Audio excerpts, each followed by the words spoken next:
ঈদের দাওয়াত বলার লইলো। তো অবশ্যই আছে যে খাঙ্কির বলে আমি তোর বউ, আল্লাহ, ঠিক আছে, চুপ থাও আমি তোর থাও। দ্বারা থাকবো, তোর সংসার করবো, তোর মাইয়ের লইয়া শহরে চল।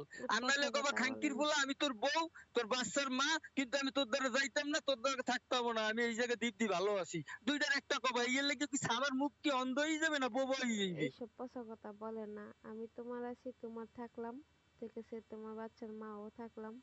ঈদের দিন দাওয়াত লইলো, ঈদের দিন আইসো বাবুডারে লইয়া। আমি যদি 2 দিনের ভিতরে তোমার নিয়ে শহরে যাই যদি সংসার না করি, তাইলে আমার লাইফে কোনোদিন আর আমার বাবুও যাইবো না, আমিও যাইতাম না। আমি এক কথা কইছি না, তুমি আমার লাইফে না থাকলেও আমি শাহনাজের নিয়ে সংসার করতাম না। শাহনাজের আমার দরকার নাই, এবারে তালাক দিয়ে দিব। সোজা বাংলা কথা, যেটা লিগ্যাল কথা, কথা কইতে আমি ডরাই না। ঠিক আছে, আর আমার লাইফে যদি তুমি থাকো তাও ওরে ছাইড়া দেবো। এখন তুমি কি করতে চাও এটা বুঝাও আমারে। তাহলে কি নতুন একটা বিয়ে শাদী করবেন নাকি? নতুন কর্ম না কর্ম এটা হলো পরের সাবজেক্ট। তুমি এখন কি করতে চাও এইটা কও। তুমি কি তোমার স্বামীর দ্বারা আইতে চাও, না বেমন বাড়িয়ে থাকতে চাও? তা আমার দাওয়াত দিয়েন, হ্যাঁ, আমি আপনার বিয়ে দেখবো না। আরে ভাই তুই তো একটা ব্যাং রাস্তা দল, তোরে কই একরকম তুই বুঝো আর একরকম। আচ্ছা, অনেক রাত হয়েছে, ঘুমো, ঠিক আছে, রাগ করো না। অনেক রাইত হইছে। এ ভাই তুই আমার ভাই বেশি মাথাটা খারাপ করিস না।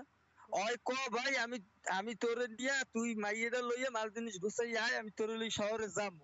আর নাইলে ক যে ভাই কিছু গুছানো দরকার নাই, তোর মাইয়েরও দরকার নাই, তোরও দরকার নাই, আমি যাইতাম না, আমি যেখানে আছি ভালো আছি। বাস জবাবটা আমি পাইয়ে গেলাম। এত তেনা বেসাস কা? কে আমি এমন বেয়াদবি কথা বলবো কেন বলো? তুমি কাজকর্ম এত করো। তেনা বেসাস কা? হয় হ কবি, নাইলে না কবি, আমি তো তোর উপরে সবকিছু তা ডিফেন্স আমি ছাইড়া দিছি। আমি তো কইতাছি তুমি কাজকর্ম করো, মেয়েদের লিয়ে ভালো থাকো। কাজকর্মের মায়ের আমি যদি আমার মাইয়ে তোর কোলে থাকবো, আমি শহরে কাজ করবো, আমি গ্রামে থাকবো না। 100 বার এক কথা কয়বার কমু? আর কিছু কোয়ার নাই, কম কথা কথায় বাজে কথা কম, বুঝছো? পচা বাজে কথা কথা না, আমার আমি তো তোর ভাল লাগে সুন্দরভাবে না। বুঝাইলো তো তুই বুঝতেছস না। তুই কি? আমার আমি মাইয়ে তোর আচ্ছা, কাছে থাকবো, আমাকে তুই তুই আরো আচ্ছা, দাঁড়াও 50 দাঁড়াও, এক 50টা মিনিট। গ্রামের 50টা বেটা ফাতেমার থাকবো, আব্বু 50টা বউ থাকবো। এর ভিতরে আমিও একটা রুম নিমু। কি ঠিক কয়? আছে, তুই মাইয়ে লইয়া ঘরে থাকবি, টিভি মিভি দেখবি, কি ইচ্ছে মতো কইতেছে? চলবি, রানবি পারবি, আমি হলো বাইরে গাড়ি গুড়ি চালামু, ইনকাম করবো, আমার ভাত কথা খামু। শুনে কেউ? আমারে তুই কইলা কে? হুম? আমারে তুই কইলা কে? কেটা তুই কইছিস? আপনি আমারে তুই কইলেন কে? কি আমনে আমার তুই কইলেন কা? এটা আবার কি কিরম কথা কও? এখন আমারে তুই তুই করে বাসা করলেন কে? তুই একটা কথা কয়, এটা কয়, এটা কোন ধরনের বাসা আবার শিখছেন? আমি বলছি যে তুই বল যে কোনটা করবি।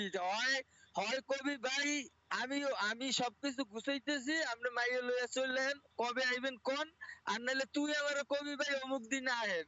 ক্লিয়ার কথা। তাইলে আমার একটা মা আমারে সবসময় চায় তার বাচ্চার কাছে তাইলে যাইতে, একটা বউ শোনো, সবসময় চায় তার স্বামীর কাছে তো যাইতে। এখানে তুই ঠিক আছে, বাসাটা আসলি এখন কোথায় তোর থেকে? ইচ্ছেটা কি এটা তো কবি। ওই যে তুই আবার যদি কয়। বুঝো যে না, তুই যদি না কও তাহলে বুঝবো যে ওর ইচ্ছে নাই তার সন্তানকে বুকে নিয়ে থাকার বা স্বামীর নিয়ে সংসার করার। এখন ঠিক আছে, এখন আর যদি হয় তাহলে বুঝবো যে না তুই তোর স্বামী সন্তান নিয়ে সংসার করার ইচ্ছুক আছো, তোর ভিতরে মায়া ভালোবাসা মেয়ের জন্য স্বামীর জন্য আছে। দুইটার একদিকে যা, আমি যে কোনো একটা ডিসিশন নিয়ে থাকি। তো আমারে আবার তুই বাসাটা আইলো কইতে, এটা তুমি বুঝলাম না। আচ্ছা তুই আমি কইয়া ফেলাইছি, যেটা গেছে গেছে, তুমি বলো কি করবা? তা আমার অপরাধটা কি? আমারে তুই তাহার বাসা করতেছেন? আরে ভাই তুই তে আর ভাষা কি খারাপ নেই? আমি তো তুই তে আর ভাষা করতেছি, এটা কি খারাপ নেই? না, এই বাসা তো আমি কোনদিন শুনি না, আমার তেমন ভাবে বাসা করো না। আচ্ছা বাবা হলো নাই, এখন আমি কইছি হনলা। এটা যদি খারাপ ভাষা হয় তা ভুল হয়ে গেছে। এখন তুমি কি করতে চাও এটা কও। এখন তুমি কি মানে, আমি এদিক দিয়ে মনে করো কোয়ানি কি নেওয়া লাগবে, কোনটা কি করা লাগবে, এগুলো জানার দরকার আছে। এখন এই দেশের থেকে বালতি মালতি নিমু না শহরে যেয়ে কিনবো, এগুলো জানার দরকার আছে। কি কি নিমু কি কি নিমু না, এগুলো জানার দরকার আছে।